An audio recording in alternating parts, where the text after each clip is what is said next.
I'd like to present a technology invented at Georgia Tech 10 years ago, which may help the world solve part of the energy problem we call nanogenerator, because I work in nanotechnology for years. How small is nano? Let me show you the energy need. In today's world, we need energy. Everybody needs energy. No energy, no life. We always talk about large scope of energy need. But in the last 10, 20 years, we have a lot of small things. Your cell phone is a typical example.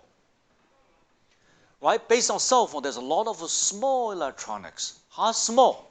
Well, we use for medical purposes, for patient monitoring, for environmental protection over large scope, Internet of Things. We want to put everything on the Internet, and the infrastructure monitoring as well. Huge amount of small sensors, big data. Where are the big data come from? The big data come from sensors. This is sensor network. All this sensor has to be powered. You say, well, use battery. If we have billions or trillions of battery around us, are you going to replace them, or are you going to do it? Not me. Tremendous amount of work. Also have environmental issues, so become a big issue, the concern. Just Internet of Things, the survey found, if we rely on batteries, 90% of the Internet of Things would be impossible. So the idea, how do we make things self-powered? For example, can we have these devices that harvest the energy from our environment, power itself, send the signal out? That's needed. That's all. Can we do that? This is the technology we try to work on for the last 10 years. Let me show you one thing. This was discovered by an accident, but a good accident, 4 years ago. When we do experiment, we have polymers. Two pieces of polymer become physical contact. We found there was electricity out of that. So what's new about this? At the very beginning, we were puzzled. But after some research, we found this related to an effect each of us very familiar with. Trouble electricity. You say, well, trouble electricity, you know that, I know that. What's new here? Well, we know trouble electric discharge, when you come, your heart, your shirts, everything. But we rarely use it for power purposes. We are going to show you that. Utilize this, we can make new power. First, how do you do it? Let's say if you have two dielectric contact, trouble electricity occurs. We knew that. If you bring these two apart, there's a voltage generated. The electron has to flow. This electron flow process is the process converting mechanical energy into electricity. So how much electricity can you generate from this? Let me show you an example. This is 1 inch size, a fingernail size. Tapping of that can produce a current. Oops, this is too fast. You can see this is the shoe insole we fabricate here. And this, you very comfortable. Put your shoes, very comfortable. We're building the shoes here. Here is all organic material made things. These are organic materials. These organic materials, we can make two different materials, physical contact, separation, then we can generate power. And this is different from traditional way to do things, okay? So it looks good. How much power can generate? Well, how many people do we have? Let's see this one. You can see that if you just buy 2 feet by 2 feet board on the floor, and this guy walk on the surface, you can see that. Hundreds of LED light can flash. So put on the floor, each of us walk can generate power. This is more than enough to charge our cell phone, to drive small sensors. That's the energy I talk about. Energy associated with our movement. We rarely use that, right? Okay.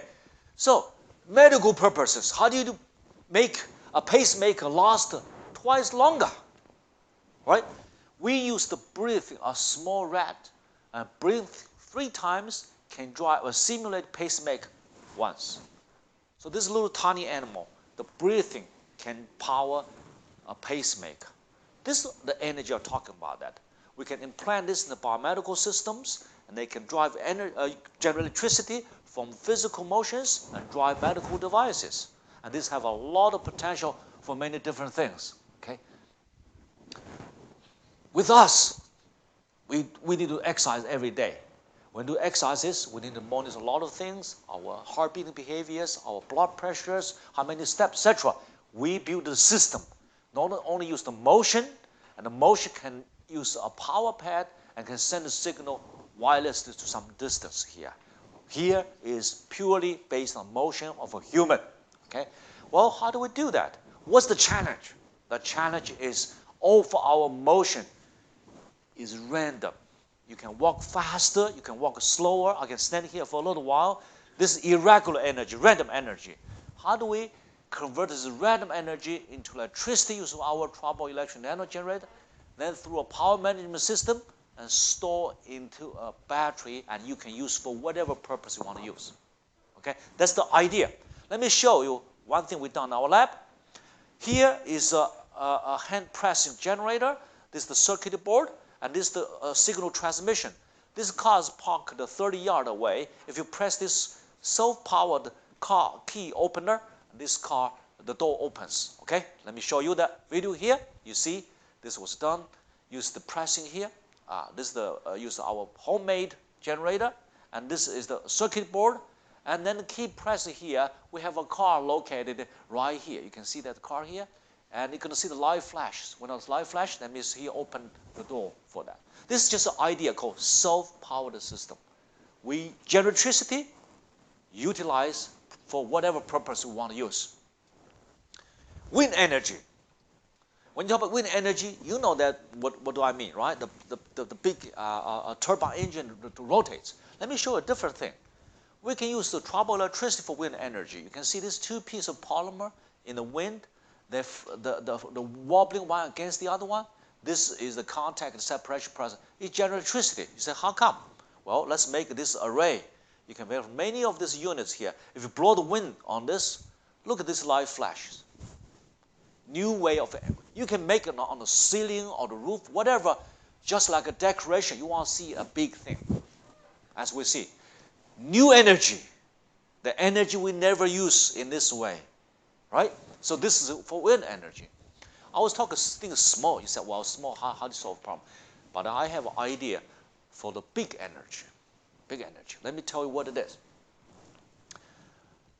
Water wave have huge energy. 75% of the surface of Earth is covered by water. But the energy of this one we rarely utilize. You say, why? Well, why we don't use it? Well, so the way to use this one, use the classical electromagnetic generator. This generator, you can use the current to drive it, or put on sea floor, or use the wobbling the tank to drive it. This is expensive, engineering difficult, and bulky. You can judge the cost. This is just impossible to judge the cost for this kind of things. Can we do something different? Well, we tried. My goal in the last 10 years is to say, use human motion energy, the energy we use. Can we do something about this? The answer is yes. How? Well, we make our generator inside a ball. This ball like the size of a baseball. Inside the shell is a core. Put these things in the water. You can see, put in the water wobbling here, it generates electricity. Just one ball generates 1 milliwatts, not very much. But how do you serve this energy? This low frequency, this thing fluctuates, right? And if you connect this ball into nets, so like a fish net, put on the surface of this water like this thing floats. We calculate 1 kilometer square surface area give you 1 megawatt power. All right? It's not big, but if we can use this one, this is a day and night. Poor the weather, the better. Occupy no land. Is this a new energy? We call blue energy. The energy is go beyond green energy. Okay. So this is our idea, right? We can make these things possibly through our research now. We are continue driving in this direction. Say, how good it is. We have the classical electromagnetic generator we use for 100 years. How good is this trouble electric generator? We compared. I want to show you this video. You're going to see here. We use the rotation trouble electric nanogenerator and electromagnetic generator here. Let's compare. And these three lights is being driven by trouble electric nanogenerator. These 3 lights driven by conventional electromagnetic generator. Then you see the difference. As soon as we turn the motor here, this thing rotates. These 3 lights lit up by trouble electric generator. Immediately. This is 100 rounds per minute. Okay? Then you wait. You have to wait this round to certain speed before these 3 lights lit up. Okay? You wait until 350 rounds per minute they start shining. So why? This shows this classical electromagnetic generator works at a higher frequency. That's why you build a dam. All this, the water level has a certain level, have to drive the engine 50 hertz, 50 rounds per second, and can be effectively harvested. So our technology is ideal for low frequency. How low? Well, a fraction hertz. That you say how fast you walk. You just a couple of steps per second. That's your frequency. Ours is much more efficient than that. So this Faraday invented this 1831 principle. Use coils and magnets, convert mechanical energy into electricity. This is all what we base today. Our inventions use trouble electricity and use organic materials. Light, cheap, and easily available materials. And then you can see at a low frequency, a few hertz, ours is much better than the classical technology. So what's the application? If you have this, the application is for low frequency, for human motion, for water wave. There's a low frequency. This is what we talk about. So therefore, we have a complementary application. Classical technology for high frequency, ours for low frequency, complements, not one replace the other one. So we don't need to build a dam for this kind of work. And this work in our daily life. Anywhere you have airflow, you have vibration, it should work. Okay? So this is the comparison. Lastly, we have a generator that converts tiny mechanical physical motion into electricity. Can you make new sensors? The answer is yes. This sensor is self-powered because any place you trigger the sensor, this light flashes. You trigger different parts, the corresponding light flash. You supply no power to this whole thing. It's self-powered. So I can put this underneath this cabinet. I walk back and forth. They can detect exactly which point I walk to, which point to. So they call self-powered motion sensor. Okay. So this is one example. The other example is keyboard.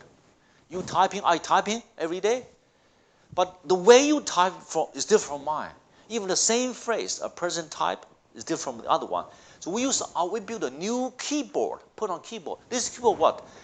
Detect the speed at which you type and also the speed you strike the key. So convert the electric current itself. So can tell each one from the other one what's the difference you're typing from his or hers. So therefore, this keyboard recognizes who is typing. Right? Even you know the password, but the way you type it does not fit the system, the data stored there, you can't get in the system. We use the electricity, trouble electricity, carry on your fingertip. That's another application of this trouble generator. We call self-powered active sensor for electronics. How good can we do? Well, today, we can achieve 500 watt per square meter. This is surface effect. The efficiency, instantaneous efficiency, reach 50%. We can more. Sometimes we can reach 70%, which is very high for energy conversion efficiency. So where are we going to apply this for? Well, we have a roadmap. We published this a few years ago, roadmap. With first one, we can a power source for low consumable electronics. And we can working as an active sensors at the very beginning. Then we move on self-powered sensors integrate with current technology. For example, if you have a pacemaker, you have a heart beating monitoring system, we can integrate that. Then we have to integrate with new technology and the future mega scale energy for waves, ocean, or this one. This is a long shot, but new ideas comes long before technology can do it. I just pop this idea out. and probably need many years' effort to make this possible, right? So, nanogenerator was invented in Georgia Tech 2005. What do we have used for? Micro nanoscale energy. Power small things. Power small things. We can build in the shoes. We also can use it for what? Power sensors. Or it can be active sensors for robotics, human-machine interfacing, medical purposes, smart keyboard, biosensing. Lastly, we can look for blue energy or mega-scale energy, looking for this, as well as environmental protection here. So therefore, there's plenty of energy around us. This is new energy, the energy we wasted ever since many, many years ago. Can we make use of them for specific purpose? It can supplement current technology for energy, can make our life better. Thank you.